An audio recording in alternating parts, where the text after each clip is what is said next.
teach you one of the key moves or tricks, whatever you want to call it, to keep the ball from going out of bounds. As a player, as a team, you do not want this ball to go out of bounds and have it in the wrong hands. You want to keep it under your possession at all times, at all means. And what you got to do is simple.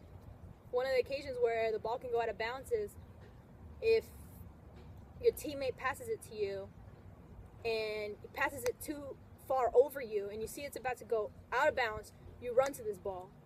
You run, and this is where this little move comes in. I've always used it in a game.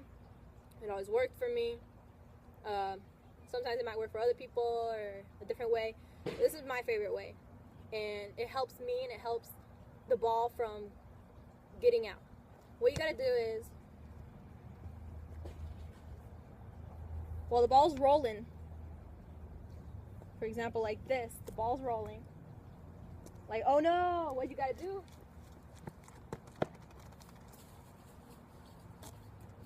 What you gotta do is you gotta put your foot on top of the ball and throw it back. It's like a slingshot.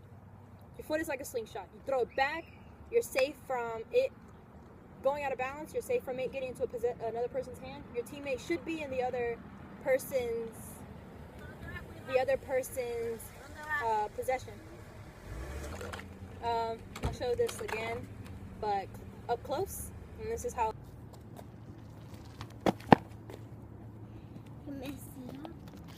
Simple. That's all you gotta do. You gotta keep the ball from rolling, keep it from out of bounds.